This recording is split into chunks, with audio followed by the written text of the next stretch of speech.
Believe it or not, you guys, it took me 30 plus episodes to get this man onto the show. Although we live in the same house, why don't you tell them why it's been so difficult for me to pin you down? Because it's really just payback.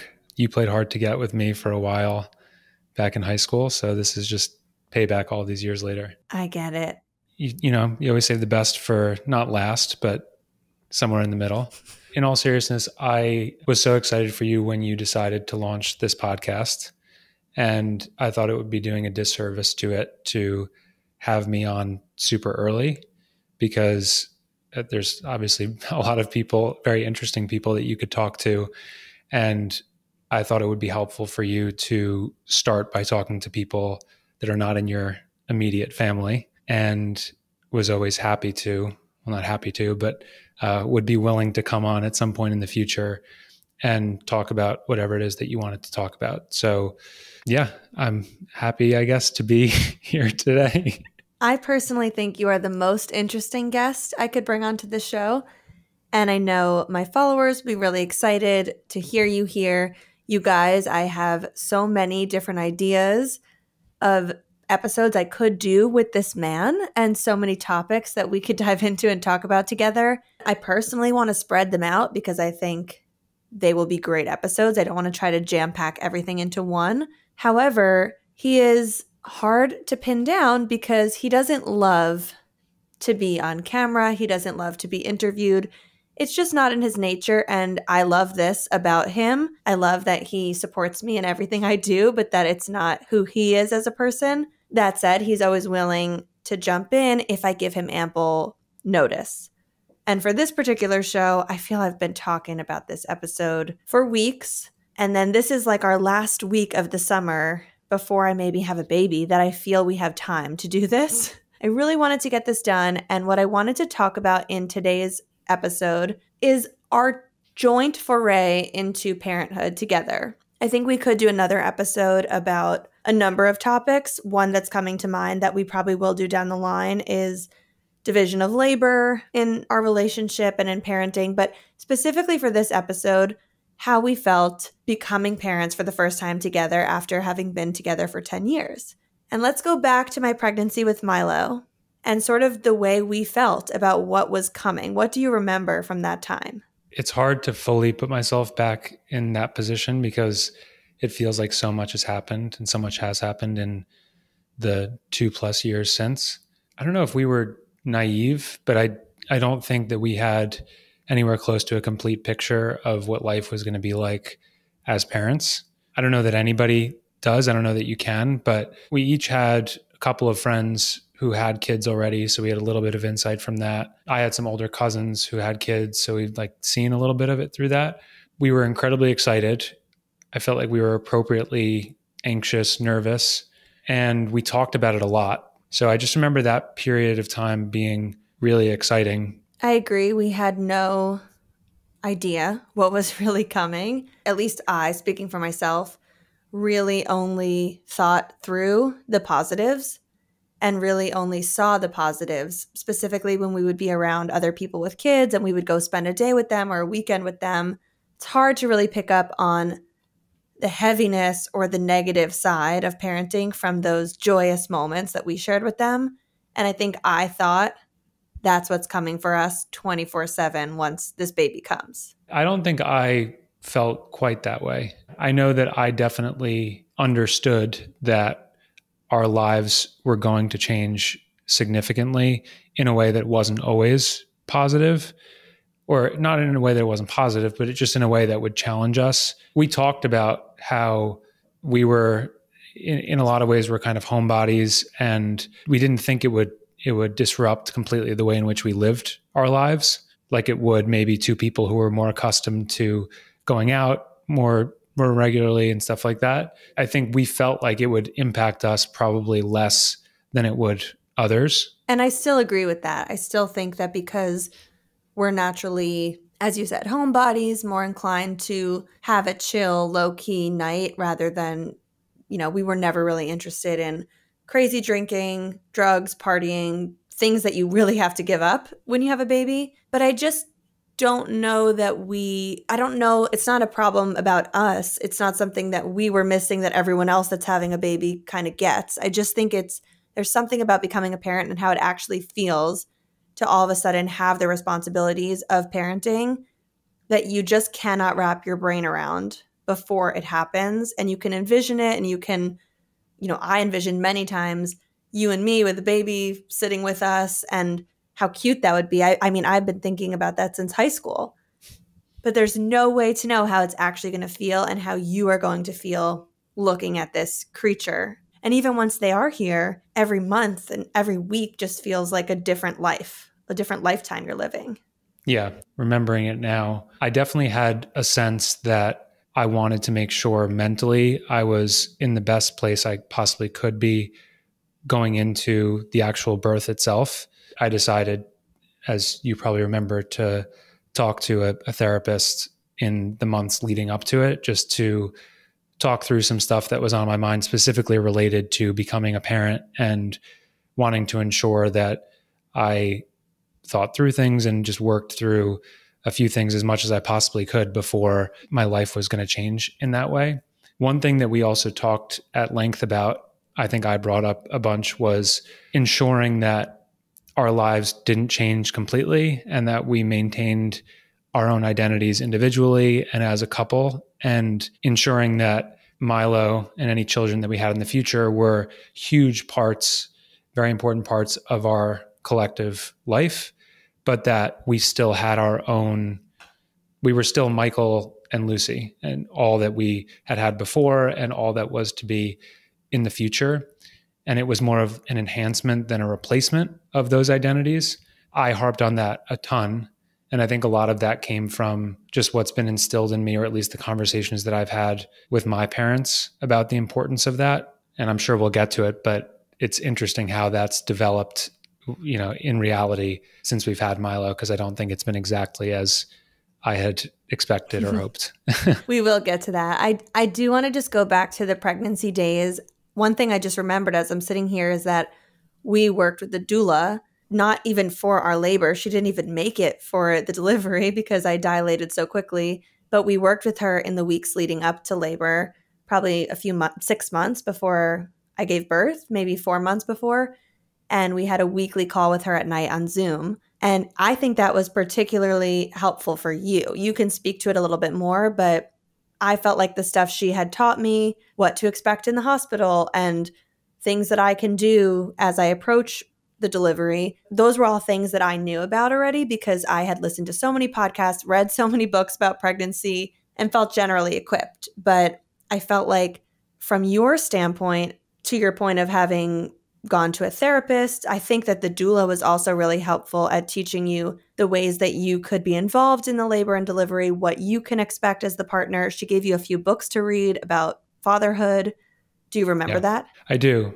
Yeah, I found that to be really helpful. The doula was great, and those sessions were really helpful. I think you're not remembering how much of a role you personally had in my learnings. I think you were just so, as you are with anything that you kind of throw yourself into, you just went so deep on learning what it was going to be like to be a mom, the actual birth itself, everything. I feel like I was just kind of along for the ride with you, and you on almost a nightly basis would fill me in on the latest stuff that you had heard, read, listened to. And we've talked about this before, but it's so interesting in a heterosexual relationship, if you're going to have a baby, that for those 8, 9, 10 months, whatever it is that you're carrying the baby, you as the woman are just so there in the experience, feeling everything that's changing every day. Even if you don't want to be thinking about pregnancy all day, it's not really up to you because the baby's kicking, you have acid reflux, you're throwing up, whatever is happening in your life, you can't really forget. Whereas your partner kind of goes through that time period, hearing you complain, if you complain, hearing you give updates, maybe you're sitting with them while they read the details of how big the baby is that week, but it's so much less tangible to that person. And I always wonder, as the partner versus the pregnant person, how you are able to be as prepared for that labor and delivery. I don't think you are, at least in my case. I don't think it's about as being as prepared or having the exact same experience as the person that's birthing the baby. I think it's preparing in my own way for my role as a parent. I've looked forward to being a dad for a really long time. I've always felt very mature for my age and have always kind of looked forward to this stage in life when I'm married with kids living in the suburbs. Here we are. And so here we are. And so when you got pregnant and we were expecting Milo, it was a very natural progression for me of just like, first and foremost, I just wanted to be a very involved, hands-on dad to Milo and partner to you. What that entailed was just in the months leading up to his birth, just making sure that I was as prepared as possible in terms of the logistics of what it would actually entail, things of like how to change a diaper, how to hold them and what to feed them when, and that sort of stuff. But then also the mental and emotional side of it too, of thinking through in the very early years, what type of parent and dad I wanted to be and what type of partner I wanted to be to you in that process. To your point of us not losing ourselves in the process and not having pregnancy or parenthood become our defining characteristic, I just think that is, at least during the pregnancy, so much harder for the woman or the birthing person to do. Everything about our lives has already changed. The baby's not there yet, but we can't eat the same things. We can't do the same activities. We're in pain.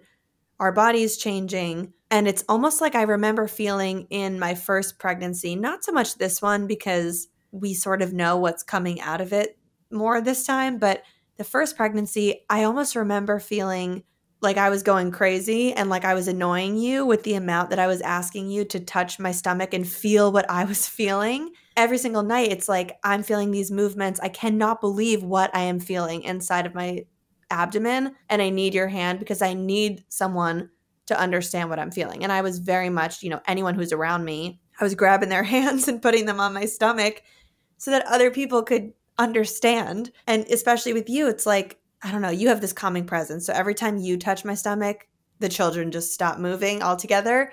But I remember feeling like he must be so annoyed with the amount I'm talking about this and the amount I'm trying to get him to feel this. And, I don't want to be talking about pregnancy too much because I don't want to fall into that pattern that he's trying to avoid us falling into, where all we are is parents and pregnant people. But yet here I am, unable to get out of that. Like, I am here, I am living this, it's my reality. And for you, not a lot in your personal life changed until the baby actually came. Yeah, it wasn't annoying for the most part. Oh, good. You talked about it a lot, but I think in an appropriate way. If you're at that stage in life, you're at that point in your journey of having a child, I think it's pretty natural to think about it almost constantly, if not constantly. Any person that's pregnant is going to be very focused on it, except for those cryptic pregnancies. Oh gosh, my Roman Empire. Your Roman Empire. I think in some ways your journey into being a parent started earlier than mine did. I could go out into the world and I sometimes found myself just forgetting that I was about to have a kid. Meanwhile, I would go out into the world and vomit on the sidewalk.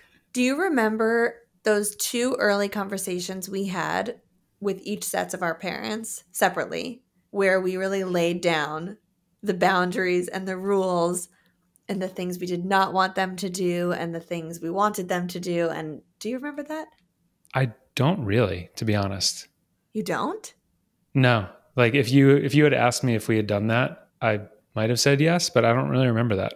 Let me jog your memory. Specifically with my parents, we were sitting in the den at their old house. Okay. And I think the 2 of us were highly concerned that both sets of our parents, who are both so involved in our lives as a couple, were going to be a little bit overbearing with our child, in that because the 2 of us, I'm speaking for the 2 of us, you tell me if you don't feel this way, but because the 2 of us are so close to them and in a lot of ways we still feel parented by them in some regards, I was personally nervous that they were going to feel and act as if Milo was their child and we were just going to be this interim generation that was defaulting to them on everything and when it came to big decisions, that they were going to be giving their input on things that we didn't ask for it on, or overriding decisions we made. By the way, if any one of the four of our parents are listening,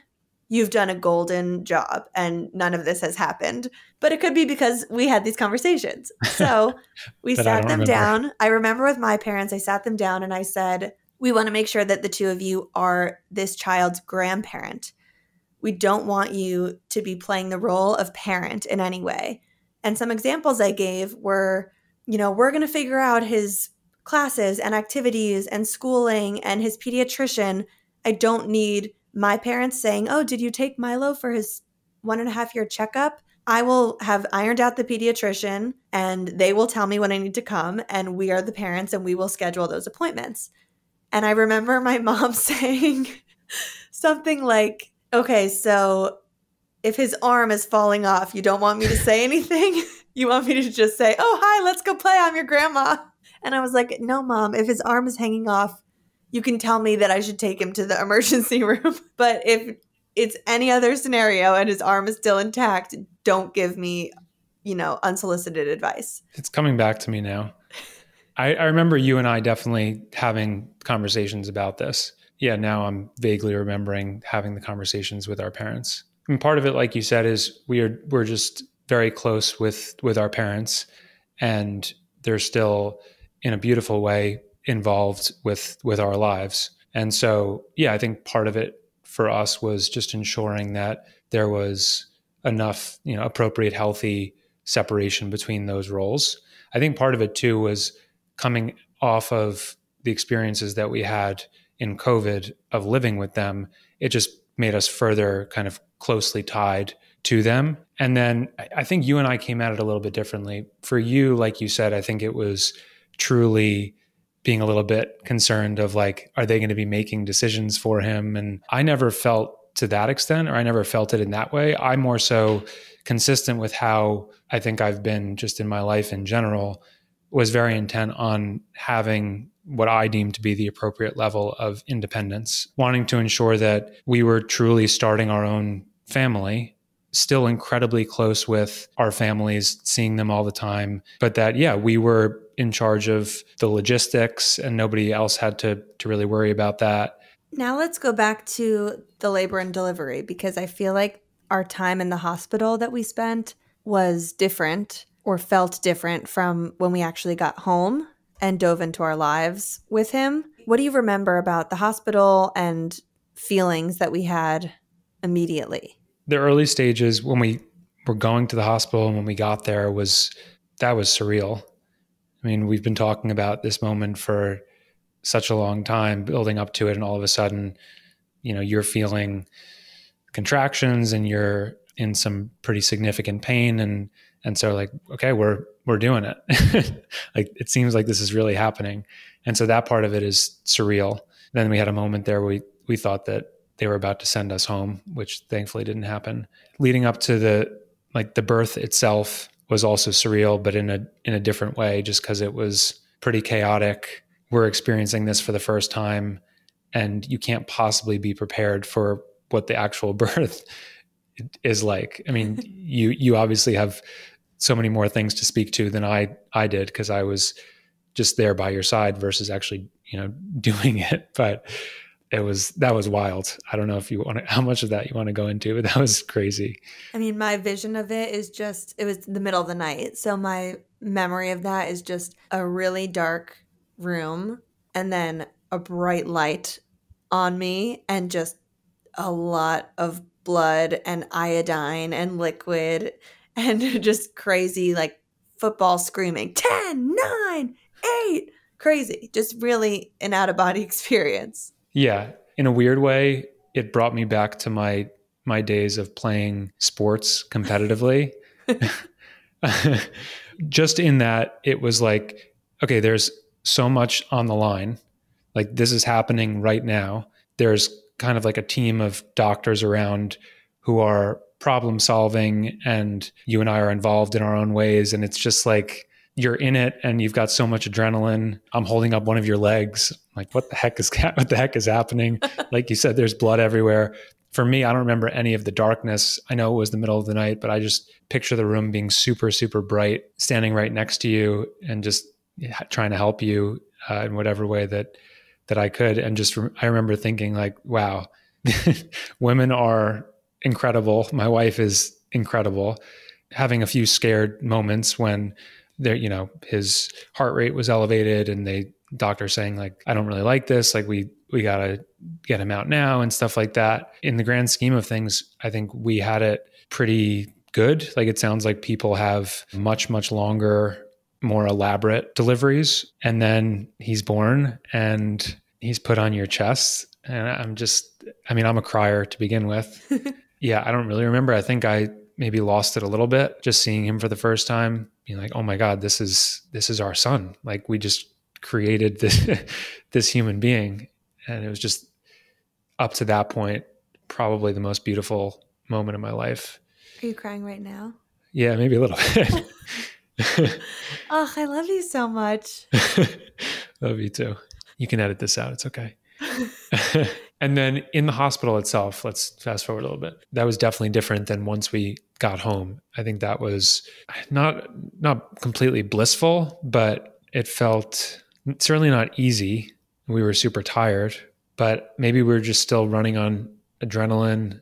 It felt like we had a safety net there because there were all of these support staff and nurses and whatnot. So they were constantly coming by and helping us or checking on us. And we always knew if we needed something or had a question, we could always ask. Or if we needed or wanted to hand him off and have him go sleep in the nursery for a little while, that we could do that and have a break. It was still at the very early stages where we're taking pictures and videos and sending them to friends and family and constantly in contact with people who are congratulating us. And it just feels like, oh my God, this is new. This is exciting. It didn't to me, and I think to us, feel as weighty at that point, just a day or so in.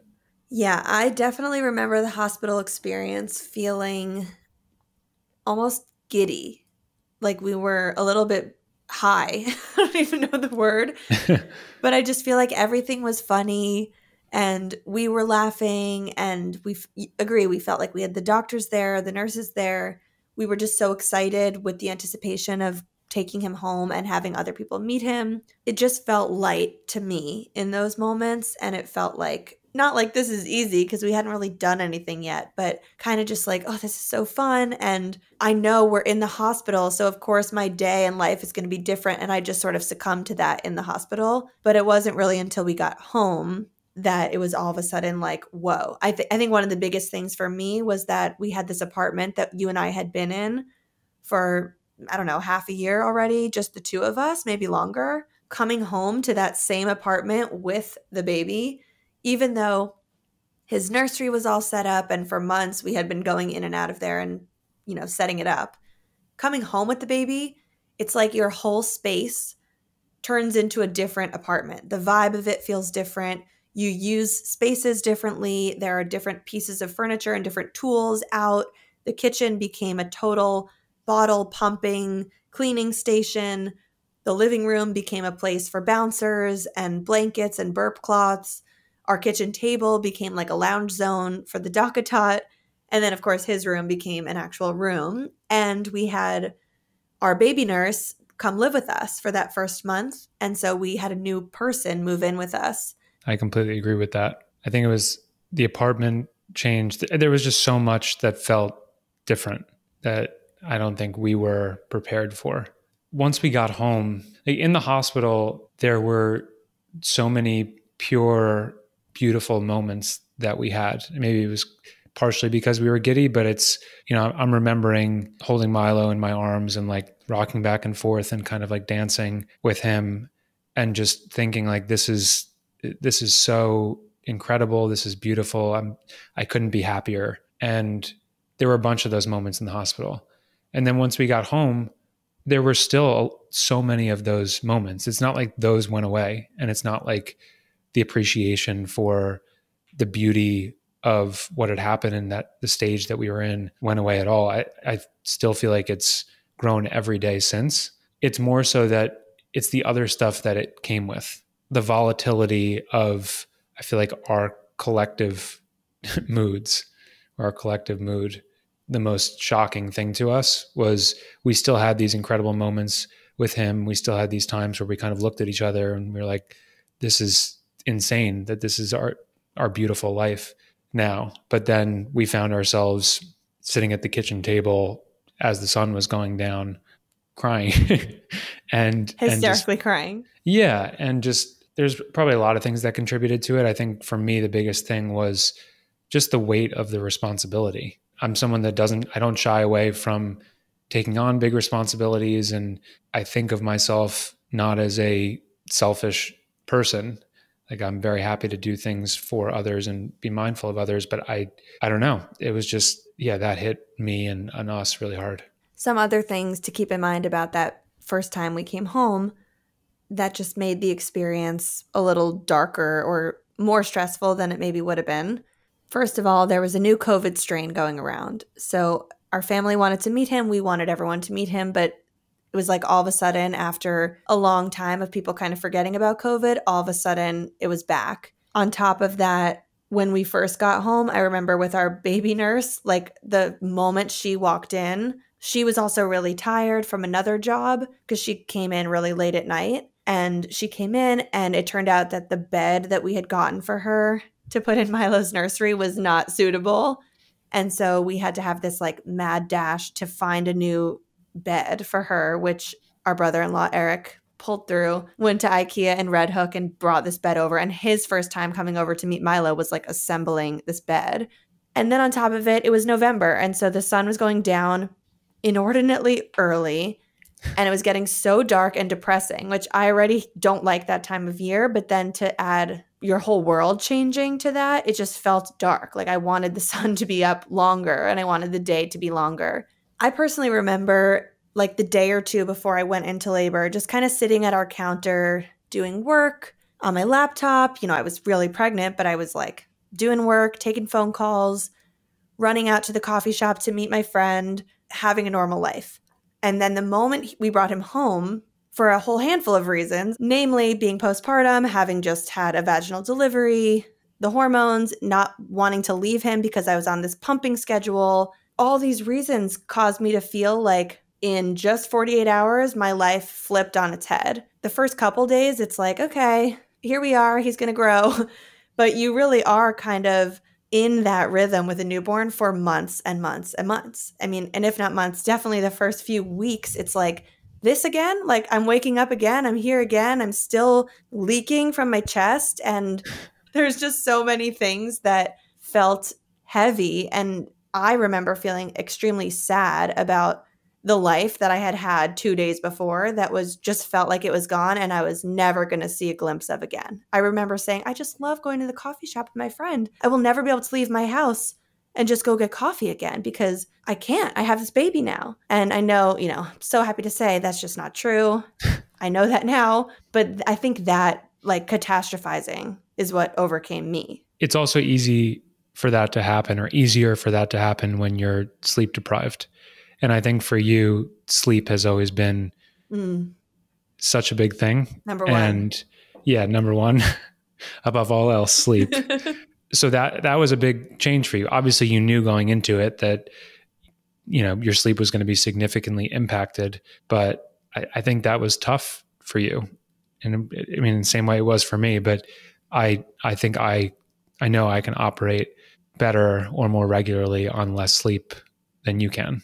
You already feel vulnerable because you have this newborn who is vulnerable by his nature. And then you introduce COVID and the new strain and whatever. And it's just like everyone that could potentially come into our apartment or we could come into contact with, and everyone we see is like potentially a threat in some way, which is a terrible way to think about it. But at the time, that's how we actually thought about it. Mm-hmm. Also for me, I definitely have a tendency to be a perfectionist in some ways. And also I just want to control things as much as I can. And those traits can be very difficult as a parent, especially in the early stages where you basically have zero control. You're just reacting to whatever's happening, especially in those early stages. And things aren't perfect.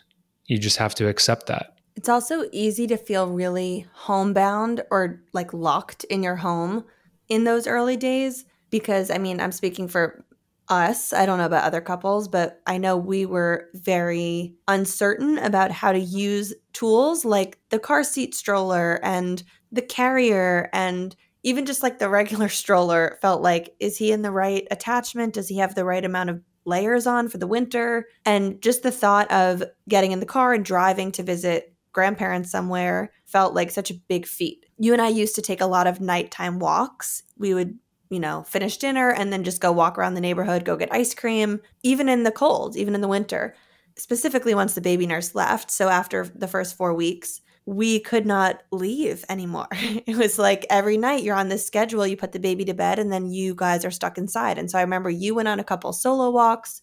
I went on a couple solo walks, and we tried that one time to go the two of us and just watched the monitor the whole time as we walked around the block. And of course, he started crying, and you sprinted home.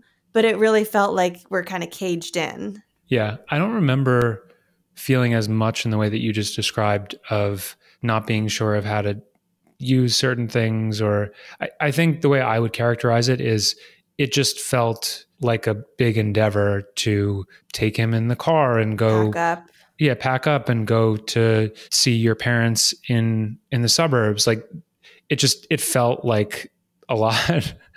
and I agree with you. I mean, we've been through it once, and I think this second time around, I'm confident we'll feel different. There was so much weight placed on how he was in the car. Like if he was crying and disturbed, we were unhappy and we were stressed. And then if he was in good spirits, it's like we would arrive in good spirits. And I think that's something that might change this time. We're more just like, they're a baby, let him cry, let him sleep. If it's not a nap time, whatever, like we're just a little looser. Yeah, definitely.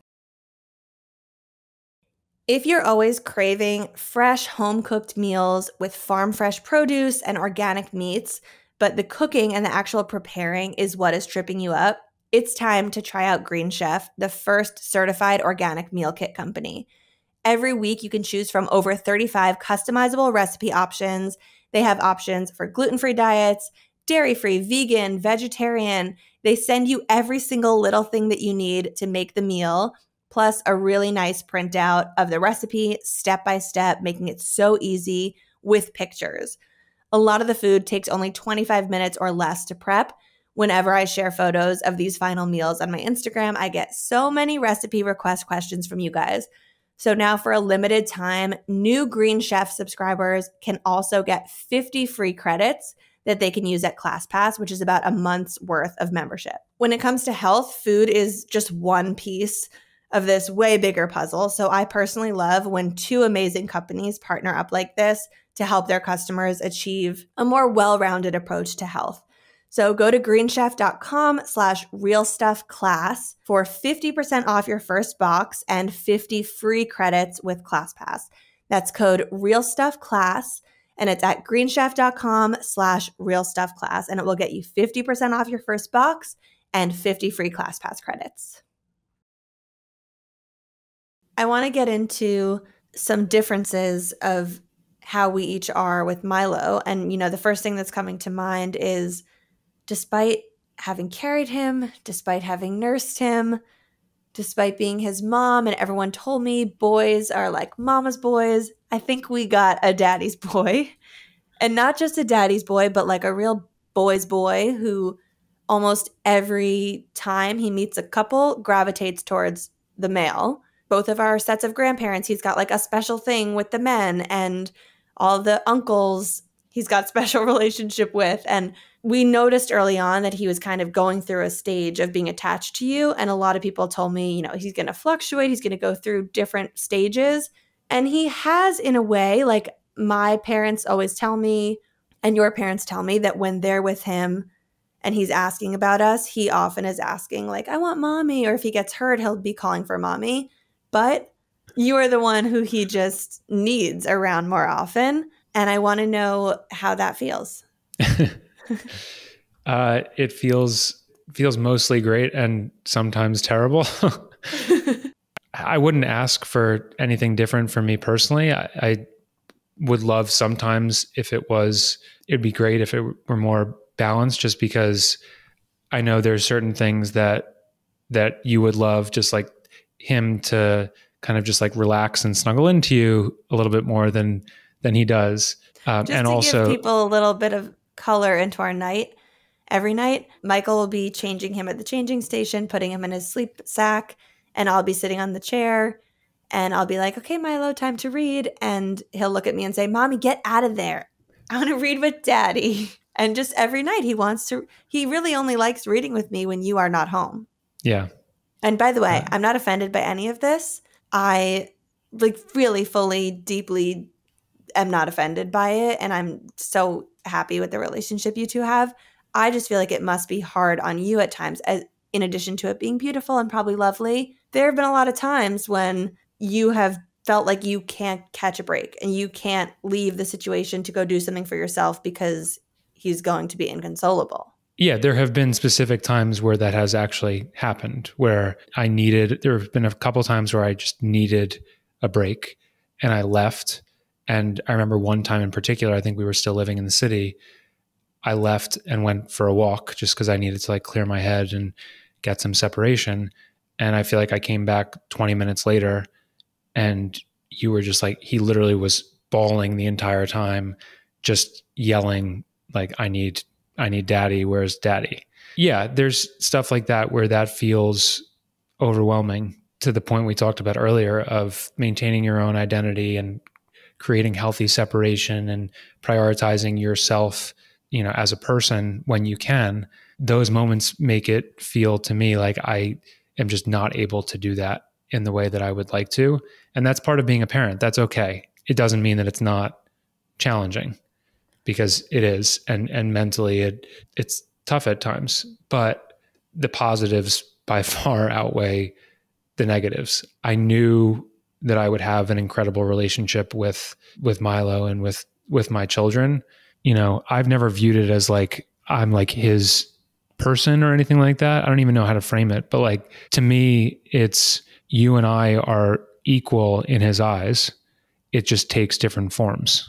And I truly believe that, even though there's more times than not where if he gets hurt or if he's upset about something or just in general, he like comes to me, the relationship that you have with him is beautiful in a completely different way. And I see it in him developing by the day, of just this adoration, this love, he appreciates and loves how funny you are. And you guys just have this incredible relationship. And so to me, I don't know if I'm putting it well, certainly not succinctly, but to me, he loves us and views us equally. It's just different in its forms. So now fast forwarding to today, and just to circle back to that conversation we had about wanting to make sure that parenting didn't become our whole identity. How do you feel we've done with that goal? I think I would give you a B+. I would probably give myself a D. A D? Well, I'll start with you. I think I had some concerns, I just was a little bit worried going into parenthood that it would be all consuming for you, because like I mentioned previously, you just dive into whatever stage in life you're at. And I just, kind of saw you like, I'm becoming a mom. That's my identity. That's who I am. And I'm building my life around that and not prioritizing yourself apart from that as much. That has definitely not been the case. In the healthiest way, I think you've created a really nice balance for yourself, and it works for our family in every way. I think you take the appropriate time for yourself and figure out what you need and what your priorities are as an individual. You prioritize our relationship between the two of us as much as you can and are thoughtful about that. You obviously spend most of your time still prioritizing Milo, and that's a huge part of who you are. But the time that you spend on yourself serves to help and aid the type of mom and parent and partner that you are. So For me, why is it a B+? Where did my 12 points go? I just didn't want the gap between you and me to be that large. Okay, understood. I don't know, maybe A minus. I'm a harsh grader. What can I say? For me, I feel like I haven't done that. And I was very intent on doing it going into this process. I thought that I would be good at it, but it's been challenging, to be honest. I don't even really know how to frame it. I think the mental load of being a parent has been more weighty than I expected. The combination of having a job that I really like, but is also stressful at times and can be demanding, with having a child at these early stages feels like a lot at times. You add on top of that all of this other stuff that I either want to do or need to do. You know, the laundry list of things that I have on my to-do list, but then also the stuff that I really want to prioritize, like, you know, my own personal health and fitness, creating new friendships and relationships, our bond, the two of us, the relationships that I have with my existing friends and my family. It's just so many different things that a lot of the time it just feels like there's a lot of things to juggle. I think my default has been to just prioritize the big main things, which in my life right now are Milo, first and foremost, being a dad, having a kid, and having a pretty demanding job, and then trying to be the best husband that I can be in addition to that. And that's kind of like oftentimes what I feel like I have the capacity for, which I wish wasn't the case. And I'm working on it, but I think that's been the challenge. And because of that, my identity has been much more tied up in being a dad, being a parent than I expected going in. I really blame your D grading, which I don't know if I'd be that harsh. Maybe a C plus or a C or something. I don't know. D is extraordinarily low. The way I view it is that Monday through Friday, you have a job that for the bulk of the day, you have to be sitting at your desk and doing. Even if you don't have to be doing something, you often are doing something because you're a bit of an overachiever, you know, getting ahead, working on something, perfecting something, whatever. In the morning, we have Milo. In the evenings, we have Milo. On the weekends, we have Milo. You're often, by those times, not only do we have to prioritize parenting, but you're very tired from a busy week that if you had the choice of, should I go to the gym right now, or should I make a plan to go see a friend and go play golf, or do I have time to get a haircut, you often choose to not do the thing that you probably should do that might fill your cup a little bit more because it's exhausting. Whereas on the contrary, with my job, I have a lot of work to do and I have a lot of projects, but it's totally, the scheduling is just so different. I don't ever have to be sitting down unless I've scheduled a meeting or a podcast recording. If I'm not doing something specific for work that day, I'm either doing something really fun for my work, like just creating something that's filling my cup, or I'm out and about meeting friends in the town. I was part of a tennis clinic on Wednesday mornings at 10:30, like at a time that you would not be able to do something like that. I do a lot of things for myself and I schedule them into my work day, like getting my nails done, getting my hair done, like a massage. I do things like that for myself regularly. And it just feels a little bit less like I have no time to do these things. And I personally feel like a big reason for it is the differences in our jobs. I think that's true. But there's also, I feel like I have less, like my identity is tied up more in being a dad than the average dad, putting us like even people who have similarly demanding jobs or similar jobs. I think part of it too, for me, is the work from home situation, because I just inherently lack separation from home and from him. For the most part, I love that. I wouldn't change it at all because it gives me so much more time being at home with him and with you. And it's incredible. But it also, I think, does take a mental toll and makes it so that there's less of a separation and I just have less kind of interaction out in the rest of the world. The bigger thing is the standards that I have for what it means in my own head to be, for me to be a good dad, for me to be a hands-on dad, for me to drive him to school every day. And there's certain things that are really important to me. And that's great. Like I want to prioritize certain things, but I also sometimes feel like just the standards that I have for myself, nobody else is imposing them on me. sometimes make it so that it's more of a big thing than it needs to be. I was going to get into this in this episode, but now as I'm thinking about it, a lot of what I was just going to talk about is probably more fitting for the division of labor episode that I will force you to do in the near future.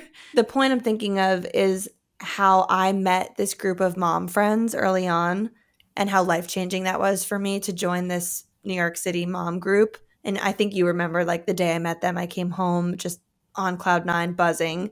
Since then, have been in constant communication with them through a text thread every single day for 2+ years, went on vacation with many of them, and feel like we're all so plugged in and connected and going through the same things. And it really is a community.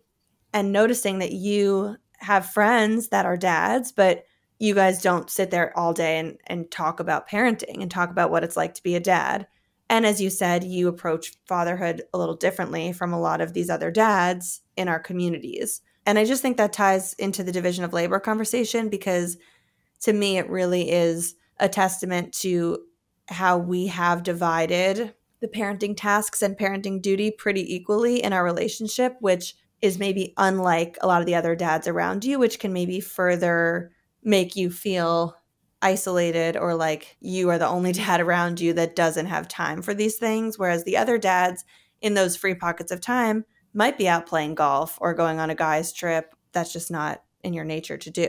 I definitely don't feel like I'm not the only person that does it in this way, but in general, as I look around, I do see other dads who have an easier time kind of separating from their families in a way that they're prioritizing themselves more frequently. Part of it too might also be a cycle that just reinforces itself of, like, the mom is very hands-on from the beginning. And so it's kind of just like by default, the mom knows what she's doing and is kind of the only one that feels like she can be trusted doing all the things with the kids. And so then the husband feels less useful. Whereas for us, I don't know if it's 50-50. I've never felt like it needs to be that, but it's always felt like we complement each other, but also, like, if you go away for a weekend, like, I've 100% got it covered, and vice versa. Like, we're just both, I think, very capable parents. And also we like to do, and we do a lot of stuff together as a family, the three of us. I think it's hard to pinpoint my exact feelings about how it has felt to become a parent, because of the fact that literally every week, if not every month, feels like we are in a different lifetime and a different phase and something is at the forefront that wasn't there before, or there's a different milestone. And it feels like we've had a different kid at different stages of his evolution and his life. So it's really hard to even talk about, how it's felt to be parents, because I feel like in the past 2.5 years plus, we have just lived so many different lives. Yeah, we have in some ways. It's the most insane, unique experience I've certainly ever had in my life by far.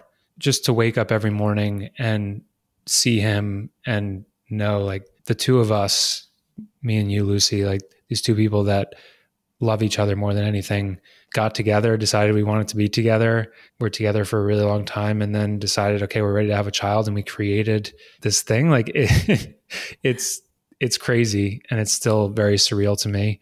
Milo is this incredible, beautiful, unique character that is in some ways, formed based on the parenting decisions that we've made, but I think mostly just based on the genetics that he has and just, like, the unique person that he is. And so, yeah, it's incredibly difficult for me to sum up this journey thus far as well. I think some of the things that stick out for me are the volatility in it, in terms of emotions, of really, really high highs, probably the highest highs I've ever had, and then also very low lows, especially those early times, but also times more recently where it just feels like really challenging, and potty training and whatever, just a lot of stuff that throws you for a loop. Two, I would say the way that our bond between the two of us, me and you, has evolved in some ways, as we've talked about off the podcast, in some ways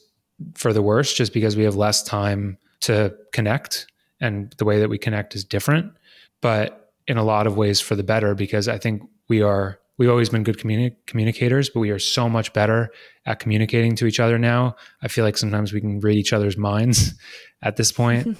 And then the third thing is more so building off the first, but just these like in between really special moments that I have and we have with Milo, where it's just like the way that his voice sounds, or the ridiculous cute things that he says, or I don't know. There's just so much of it that I sometimes just have to pinch myself, and I'm like, I can't believe this is happening. Like, yeah. I agree. And something you said to me this morning was how weird it is that we've just gotten used to this life now with 3 of us. And pretty soon it's going to all be shaken up again. The whole flow of our lives and days are going to be so different with adding a second. And we're just going to all of a sudden not be able to remember what it was really like when it was just one. I've been thinking a lot about that in the past few weeks. One, because in my family, I was the older child of 2 kids, and it was very similar to Milo in that when my younger sister was born, I was right around 3, right around where Milo will be. And so my parents had 3 years where it was just the 2 of them and me, in the same way that it's just been the 2 of us and Milo. That's kind of weird for me to think about. I'm someone that I sometimes struggle with change, as someone that likes to eat a lot of the same food and do a lot of the same activities over and over again. Eats the same food every single day. And so, yeah, this is going to be a big change for us. And so got to prepare kind of mentally for what that entails. With big change, for me, comes the opportunity to take a step back and really appreciate the beauty of these past almost 3 years. It's going to make me emotional to talk about, but let it out.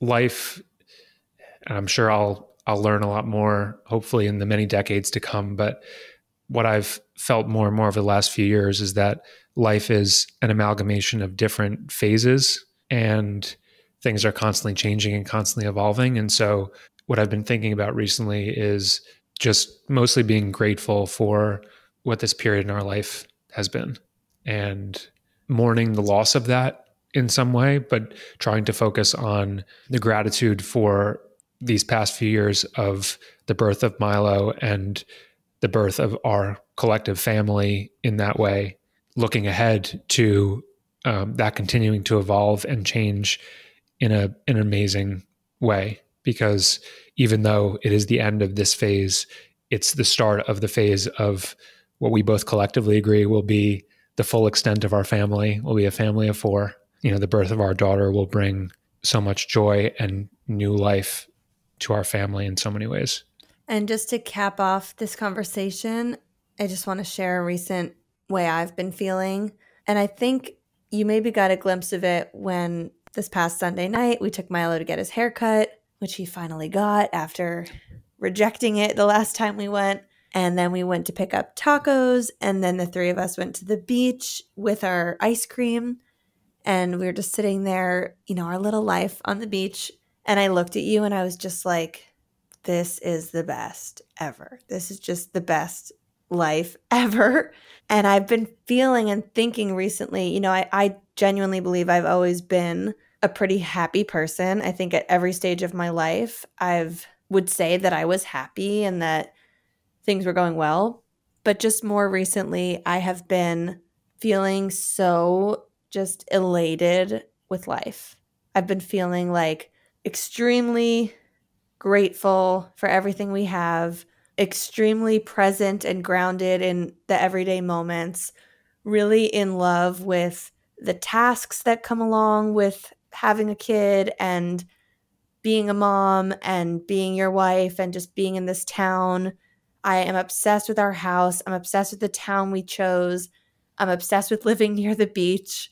I'm obsessed with the flow of our week and our days. And I love the activities we do and the things that we do. And even down to the little things of packing Milo's lunch for camp or school. I have so much fun doing this stuff. And especially recently with making new friends in this town.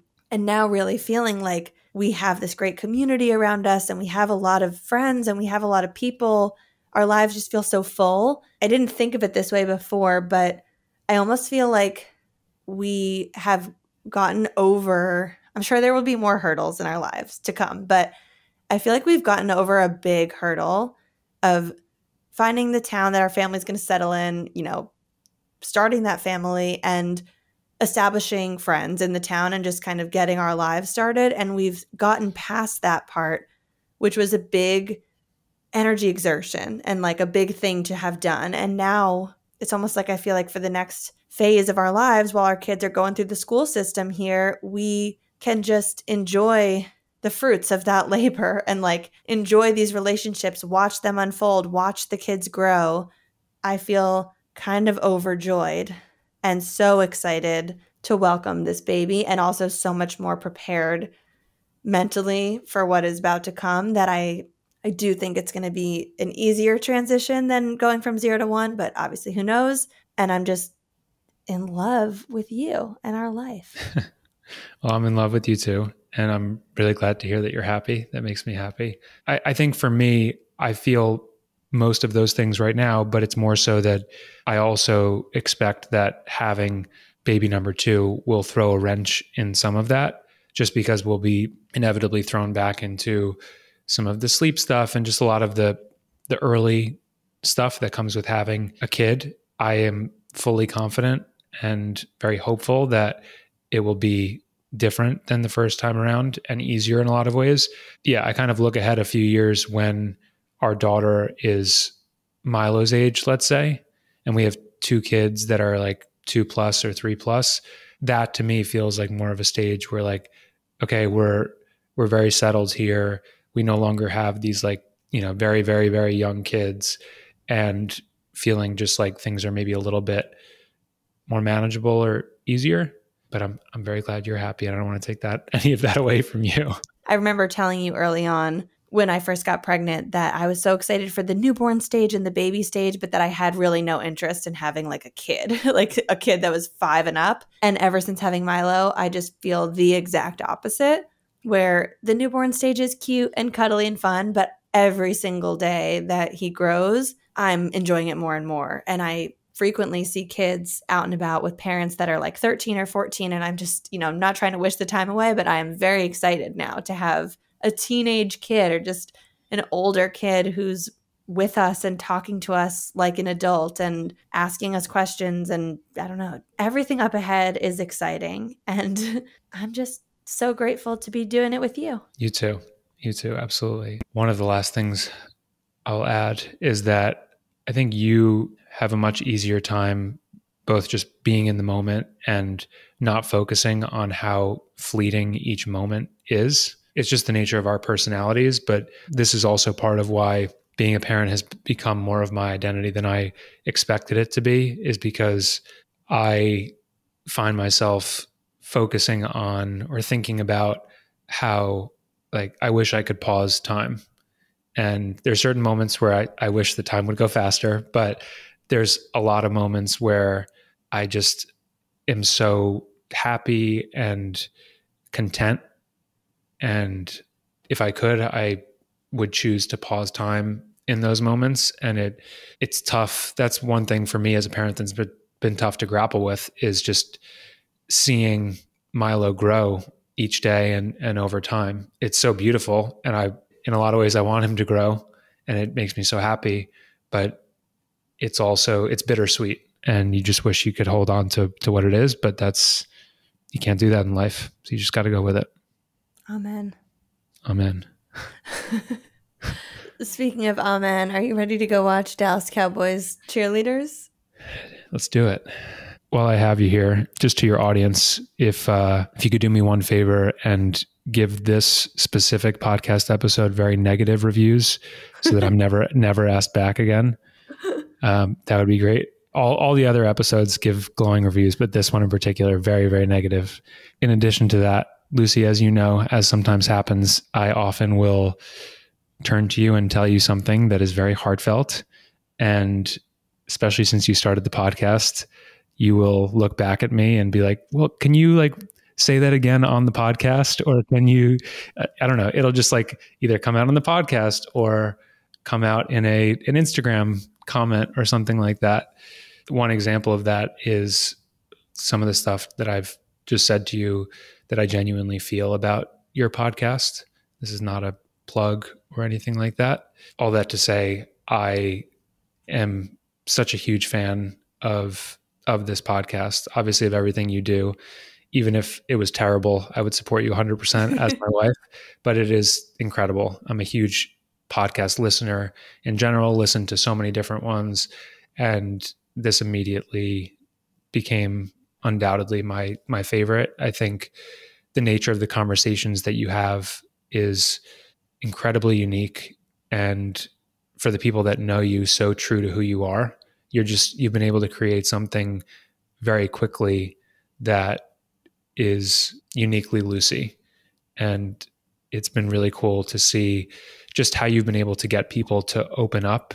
You're doing a real service to the people that listen to you and follow you, because it just makes people feel more seen and heard and more like they're not alone and that everyone's going through different things.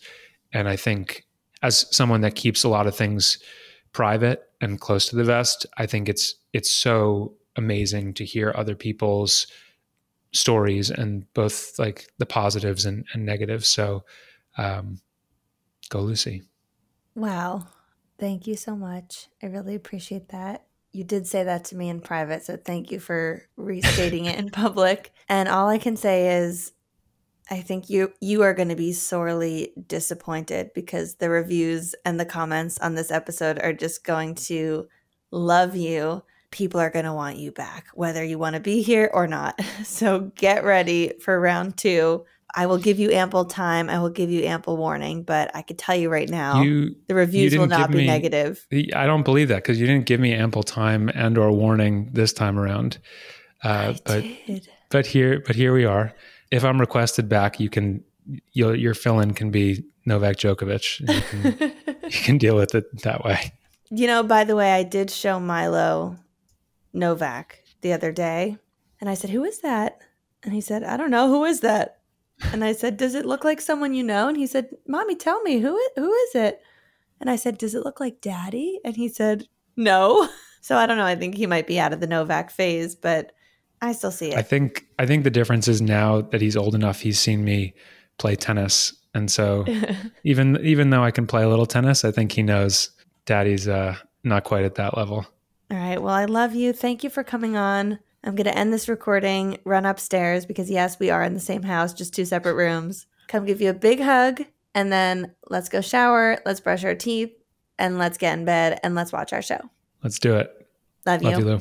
Bye. Thank you so much for tuning in to The Real Stuff. I'm Lucie Fink. Don't forget to follow the show on social media at The Real Stuff Pod. And if you're liking these episodes, please head over to Apple Podcasts and leave us a written review. It helps the show so much. And if you're feeling called to come on the show, visit luciefink.com/apply and tell us your story. We'll see you next week for another intimate conversation on The Real Stuff.